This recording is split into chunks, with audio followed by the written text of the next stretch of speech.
Hey friends, Karen Basket DIYer here. Thanks so much for stopping by for another fun tumbler tutorial with me. If this is your first time here, welcome. You guys, a lot of times my tumbler tutorials are crazy, they're fun, who knows how they're gonna go, but I just love to have fun with you guys, and I hope that you enjoy what you see here today and maybe learn something new, or maybe you have something you could share with me down in the comments below and teach me a little something. So anyways, if you are new, welcome again. And if you are a regular, thanks so much for stopping by. Okay, so I drop tumbler tutorials every Sunday and Thursday at 6 a.m. So be on the lookout for those. Be sure to ring that notification bell so you don't miss them. Okay. The tutorial that I have for you today is not just any old sunflower tumbler or wood grain tumbler.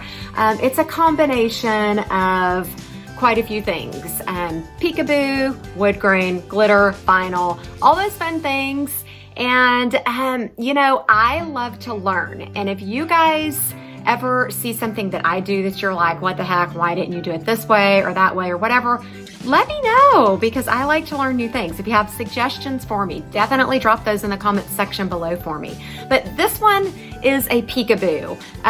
In the long run, you know, I could have just used a vinyl decal for this, but I didn't. I did vinyl on vinyl peekaboo, and that'll make way more sense once you get going in the videos. So anyways, just stay tuned, follow along, and I'll walk you through the steps and show you how I created this wood grain, vinyl, peekaboo, glitter, you are my sunshine tumbler.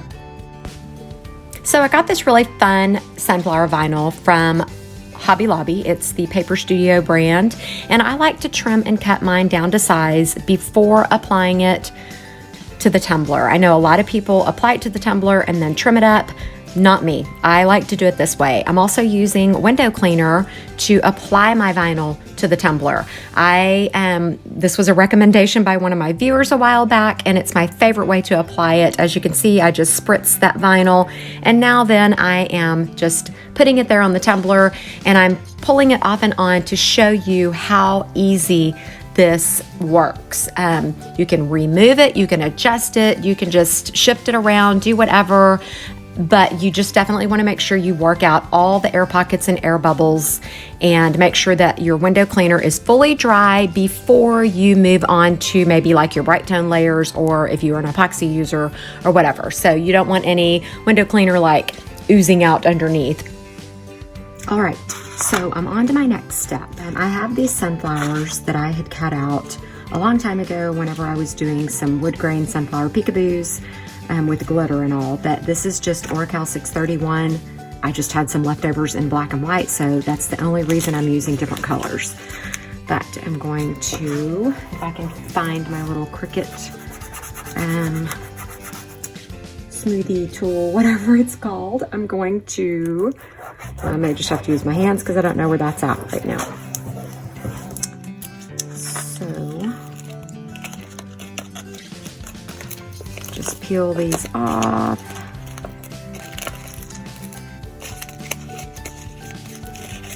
Oh my goodness, I need that tool, hold on. Okay, well, I guess I've misplaced that little sucker, so I'm just using a piece of a folded up piece of cardboard. And guess what? It works great. All right, so I'm just gonna strategically place these on here. I have my seam, which I don't like seams, so I'm just gonna avoid that. Get as near to it as I can. Oh, I so hope this works, what I have in mind.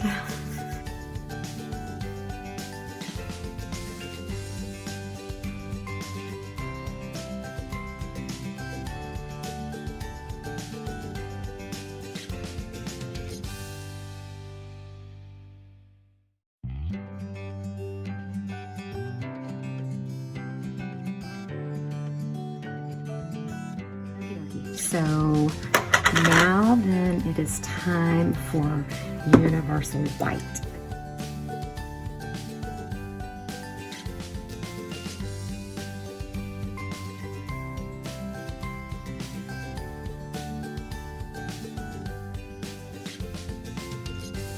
Okay, okay, I need to just let this dry for a couple hours. Okay, so my universal white is nice and dry, and it's still just that one coat, but I've decided I'm gonna do something different.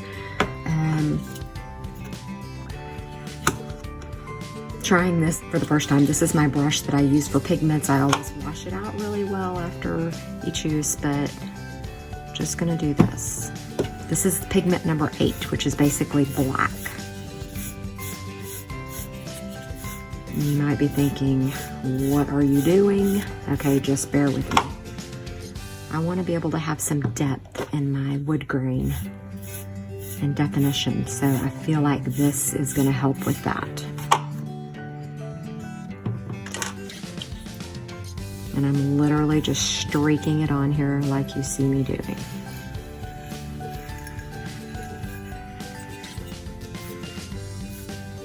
Not going to cover the whole thing.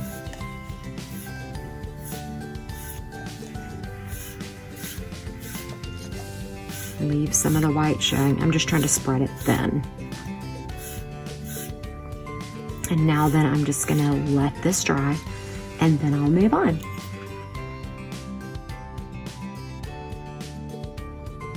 Okay, back again. Now that this pigment number 8 is nice and dry, I'm back with my universal white, and I'm just going over it one more time.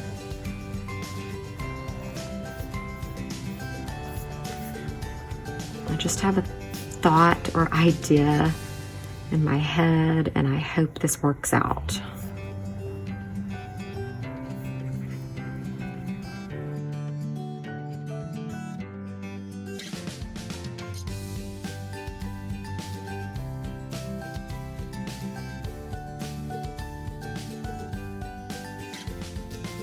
Okay, once this is nice and dry, this layer of universal white, then I will move on with my brown pigment number 6.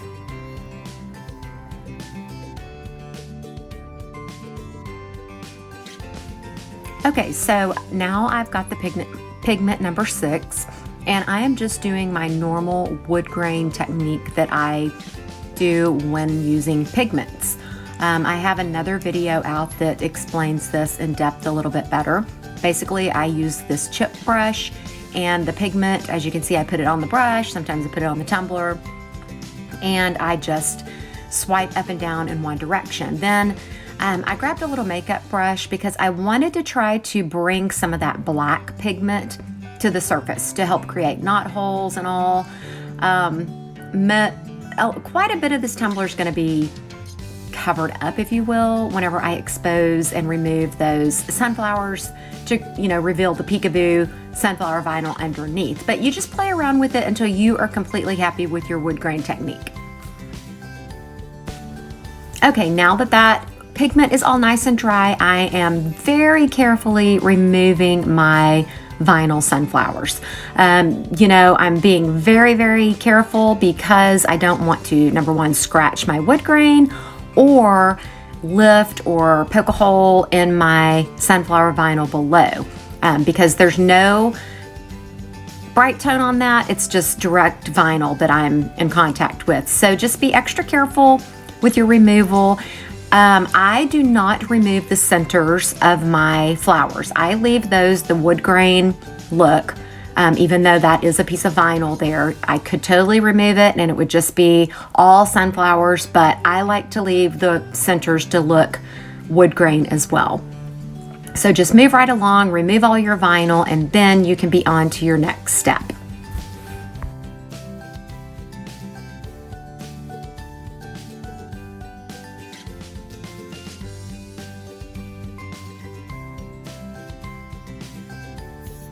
Okay, so I really have no one to blame except for myself for being really dumb. This one was supposed to go right here, and this one was supposed to go right here. I had planned to glitter the lower little bit of this tumbler, but guess what? It looks like I'm gonna glitter a little higher than I originally had thought, but that's okay. So I'm just gonna seal the whole entire tumbler with glitter glue and then dump my glitter on there. Yeah, I'm a little bit not proud of myself and my scatterbrain self sometimes. I was actually talking and in a conversation with someone while working on this. Not that that should be a reason, but yeah. And I'm just using a cheapy little brush because it was laying here and I just grabbed it. I don't have to seal all this up. I just am choosing to so I don't have any defined lines when it comes to my glitter. I just want to be able to hopefully sprinkle it on here, and you know, if it splatters up a little bit or ends up going up a little higher, then that's okay. So I just want to make sure that the whole tumbler is completely wet and can handle the glitter.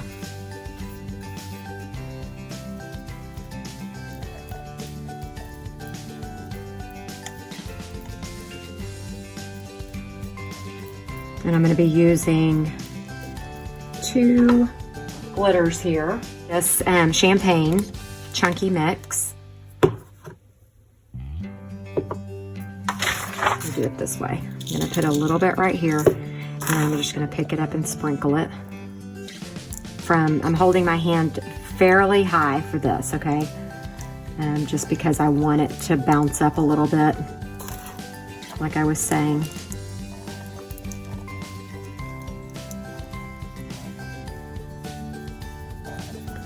Up a little higher on the tumbler. And I need to hurry and get my finer glitter on there as well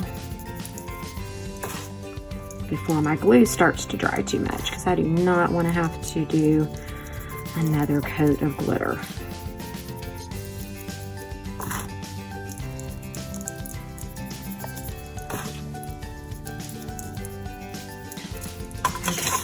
Move that over.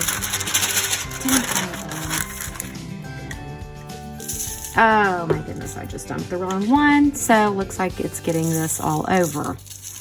Ah! I'm so bummed because this was supposed to be Twilight Beach, which is a fine cut glitter from Makerflo. And you know, it was just supposed to have the chunky highlights near the top. But oh well, things just happen sometimes. I just had too much going on while trying to make this whole entire tumbler. Lots of mess ups and mishaps for sure.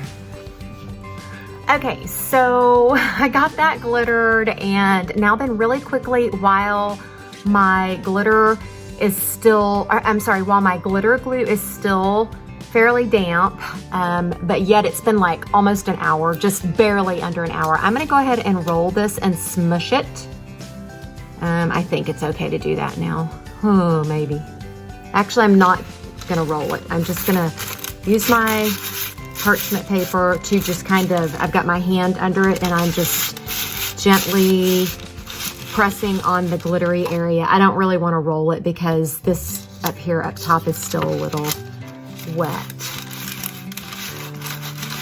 But basically I just wanna smush the glitter down so that it doesn't fully dry, sticking up.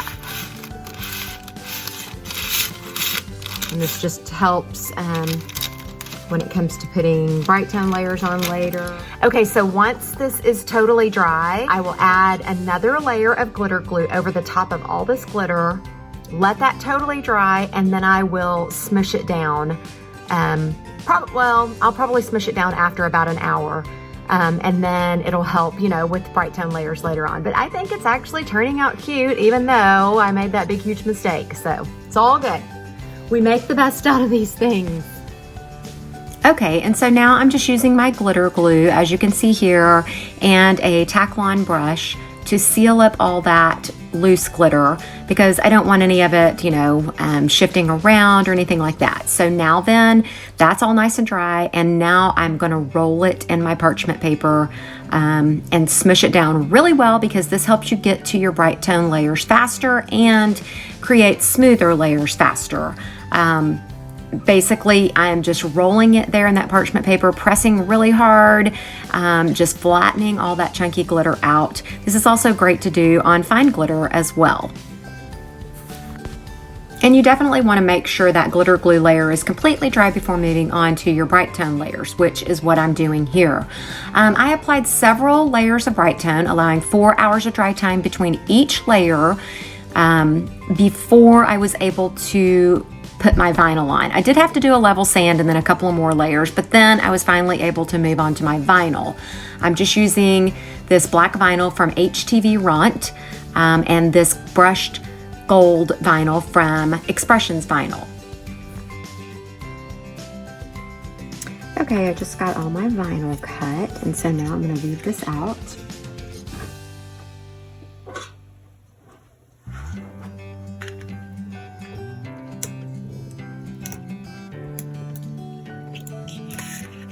This vinyl right here, the black that I'm using, is from HTVRONT.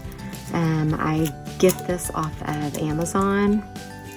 It will be in the description below for you.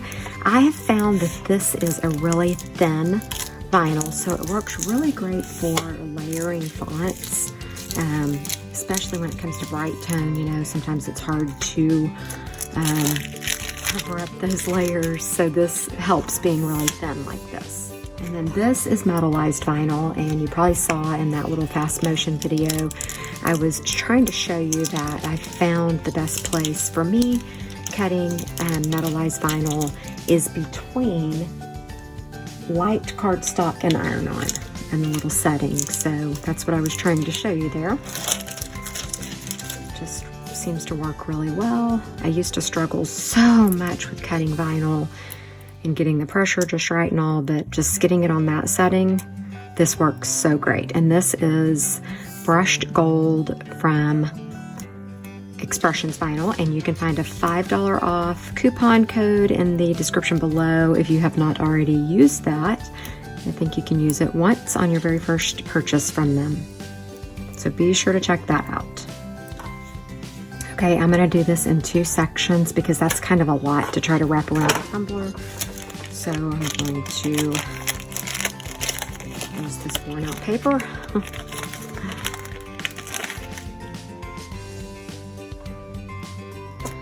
And my makeshift scraper.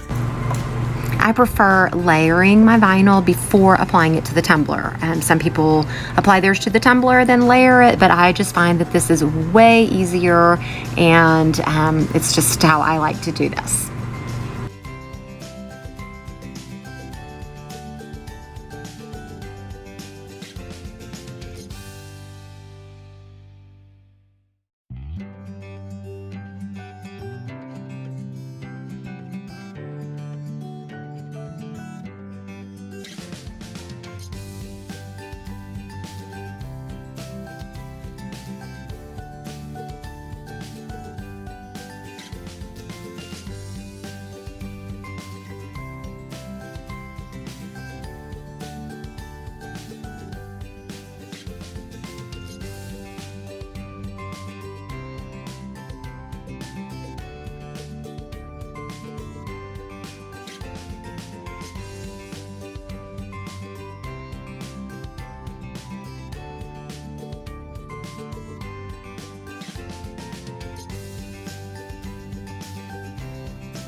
So once I got all that vinyl in place, I was then able to move on to my Brite Tone layers. Basically, I'm just trying to achieve a super smooth finish over all that vinyl because the remainder of my tumbler is already very smooth because of the layers that I've already done of Brite Tone. But I believe I ended up doing about 6 or 8 coats of Brite Tone, you know, always allowing 4 hours of dry time in between before moving on to the next one. But this is just a really up close look how that glitter is sparkling. Oh my word, it's so beautiful. I guess in the long run it worked out great and the tumbler is beautiful. But the vinyl on vinyl peekaboo technique that I did, you know, I mentioned that I could have just used a sticker or whatnot, but I really like how this turned out and am totally pleased with it. Here it is all nice and finished up. It's kind of a cloudy day out, and so it's not sparkling outside quite like it did under my lights inside. But this was just a really fun one. I know the tutorial was a bit crazy. I was a bit scatterbrained throughout. Lots going on in my life right now. But anyways, I really do hope you enjoyed this. I hope that you will like, subscribe, comment, let me hear from you. All the products I used are linked in the description below. Just thank you so much for watching, and be sure to check out my Facebook page as well. It's called Tumbler Talk with Karen Basket DIYer. Thank you guys so much for watching, and have a wonderful and safe and happy new year.